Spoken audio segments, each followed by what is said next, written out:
So the women had to be strong and do a lot. Everything in those days. I mean, they didn't know which drawer their socks were in, did they? No. Let's be honest about We nearly it. shook at their teaspoon. Yes, we did. That's right. When husbands and sons arrived back from work, the women were expected to have hot food on the table and hot water to wash in. This was further complicated if the men in the house worked different shifts. If you had a family, perhaps a husband and 2 sons, and they were working in different shifts, you had men going out, men coming in, they all had to be fed at different times, you all had to get their sleep at different times, they all had to get bathed at different times when there wasn't pit baths, so there was water had to be heated. And of course, in the early days, they didn't have what they called the pit baths, which is where they got bathed. And they had to come home dirty, and you had all this dirty clothes that they'd been wearing. You had to clean all that lot and ready for them for the next day, which wasn't very easy, as you can imagine. My first 2 children didn't know they had a father. Oh, well, no. He was in what we call 4 shift, and he used to go out at 12 o'clock at night. And of course, by the time he came in, the kids were away to school.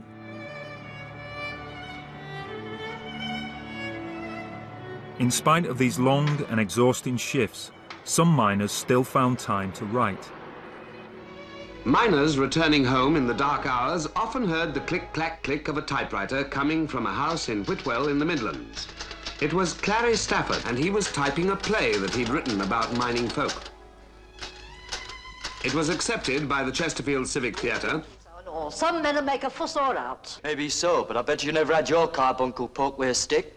Oh. It was called Dear Strikers, and was about the day the ladies went on strike. Well, this is a comedy. But ever since I saw a man hacking away at the coal face, I wanted to write about the miners. That was in 1929, when I was 14. And, you know, a miner's life lends itself to humour, drama, and sometimes tragedy. And so, 12 months ago, I decided to write this play about the only people I really knew. It's a moment of tension, even for the old stagers, as Curtain Up approaches. But Chesterfield soon made up its mind. They liked the show, and they made their appreciation felt. One miner whose writings came to national prominence during this period was Sid Chaplin from the northeast. His stories often focused on the rural nature of the pit village. From boyhood, I've loved the long, winding valley with the Pennines, hazy and half seen in the distance. It was then that the countryside grew upon me. The microcosmos of the village, the fields and farm, the river and the woods provided new wonders every day. When the sun shone, there was open country to run wild in.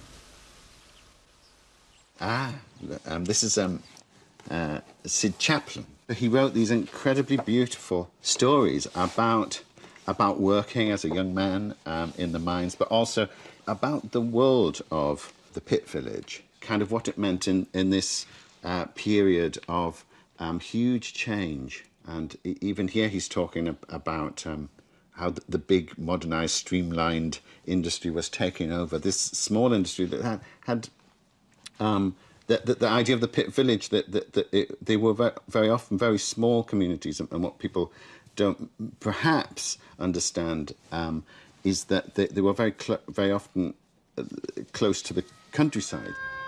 I was born in between Weardale and Teesdale and the pits.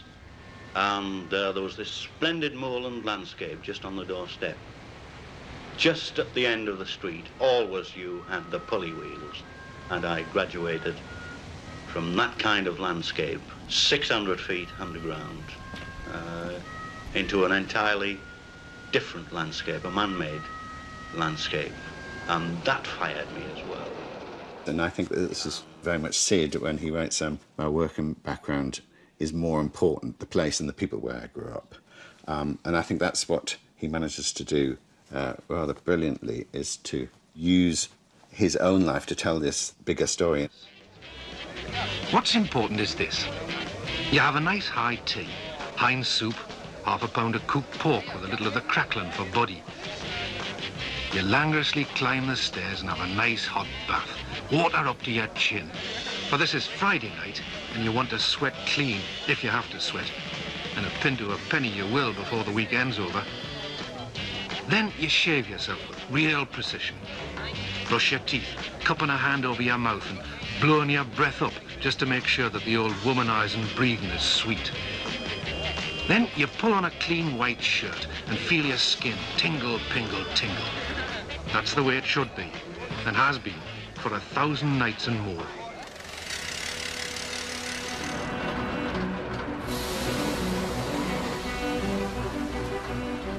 The 1950s had been a good decade for the mining industry, with coal production peaking.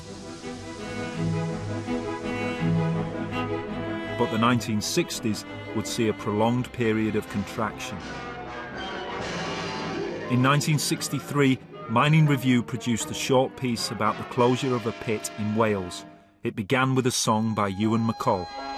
Come all you gallant colliers and listen to me tale, how they closed the Aberraman pit in Aberdare, South Wales.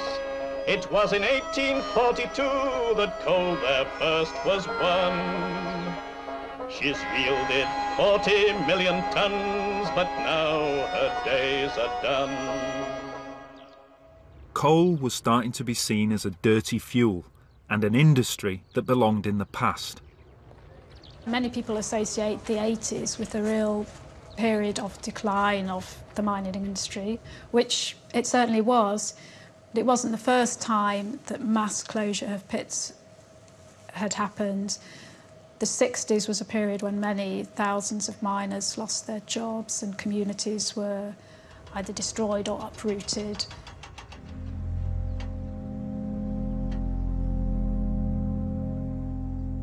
The National Coal Board had to adopt a different approach to attracting new recruits. Teenagers were no longer so keen to go down the pit. So its recruitment films, now made in colour, like this one from 1965, Big Job, had to work much harder to make the industry seem appealing. And to get the most out of the machines, we need more men. Young men who want to learn the 1,000 skills a miner must master.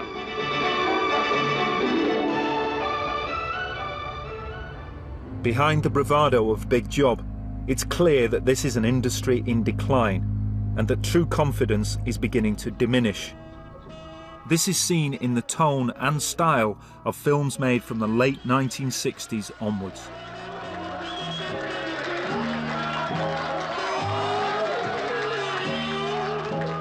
Health and safety animations, like this one, still had a practical purpose. The tone, though, is plainly more trivial.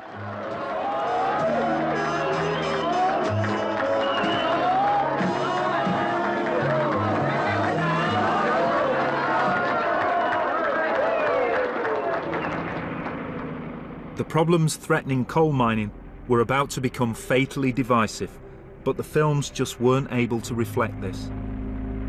And then at one point they got really cheeky and asked for a budget for some dolly birds and made us sort of carry on down the pit kind of thing, or Confessions of a Pitman kind of thing, getting a little bit saucy.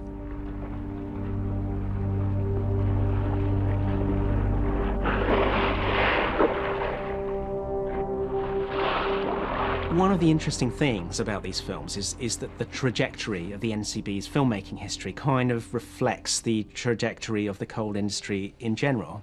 And as we know, of course, in the late 1970s and into the early 1980s, this was an industry headed towards a crisis. And the films take on a kind of slightly desperate triumphalist tone in an attempt to try to convince the viewer that the mining industry has hundreds of years of a glorious future ahead of it.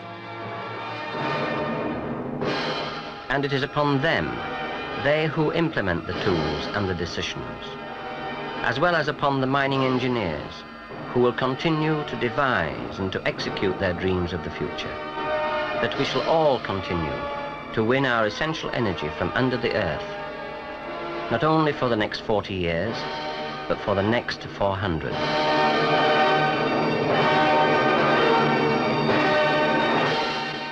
I think it's very telling that in a film, made in 1978, they make a point of ending on the conclusion, the resounding conclusion, that there are 400 years worth of coal underground.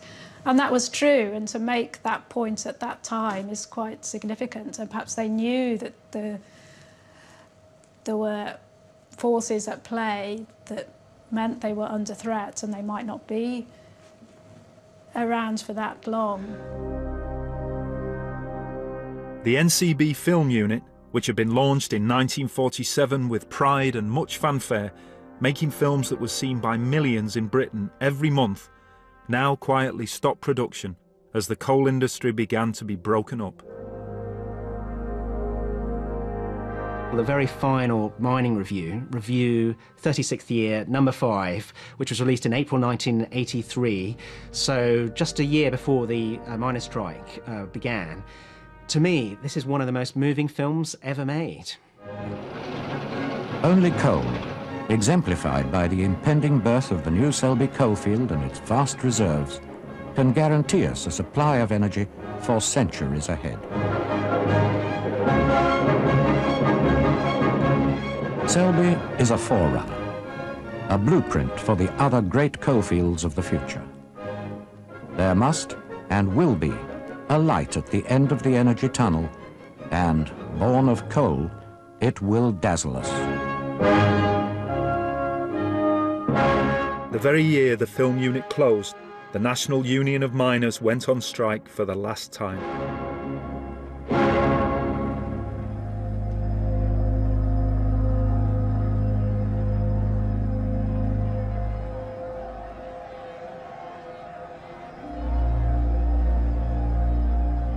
The strike ended in defeat for the miners and led to an extensive closure programme and the eventual privatisation of the industry in 1991. There are now less than a handful of deep coal mines in Britain, employing just a few thousand people. In most of the former mining communities, the remnants of the coal industry have been erased from the landscape. If you look around Ashington now, or if you were a stranger coming into Ashington for the first time, there's very little evidence that it was ever a thriving coal-producing town. It was inevitable, I suppose, but nevertheless, it changed the whole nature of the town, it changed the people, it changed their attitudes. I mean, my granddaughter, she's 16 now. When she was about 10, I took her to where I was working, and it was a boiler house full of coal. When she saw the coal, she said, "What's all them stones?" She thought it was stones. She was about 8 to 10 years of age.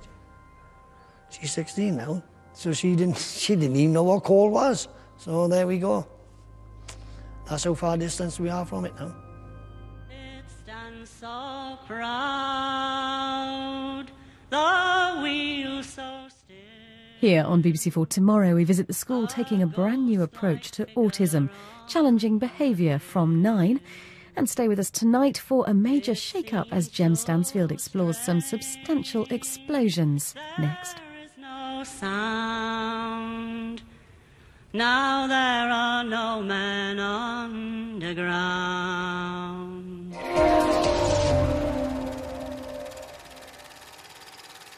So the women had to be strong and do a lot. Everything in those days. I mean, they didn't know which drawer their socks were in, did they? No. Let's be honest about We nearly it. shook at their teaspoon. Yes, we did. That's right. When husbands and sons arrived back from work, the women were expected to have hot food on the table. Going out, men coming in, they all had to be fed at different times, you all had to get their sleep at different times, they all had to get bathed at different times when there wasn't pit baths, so there was water had to be heated. And of course, in the early days, they didn't have what they called the pit baths, which is where they got bathed. And they had to come home dirty, and you had all this dirty clothes that they'd been wearing. You had to clean all that lot and ready for them for the next day, which wasn't very easy, as you can imagine. My first 2 children didn't know they had a father. Oh, well, no. He was in what we call 4 shift, and he used to go out around 12 o'clock at night. And of course, by the time he came in, the kids were away to school. And hot water to wash in. This was further complicated if the men in the house worked different shifts. If you had a family, perhaps a husband and 2 sons, and they were working in different shifts, you had men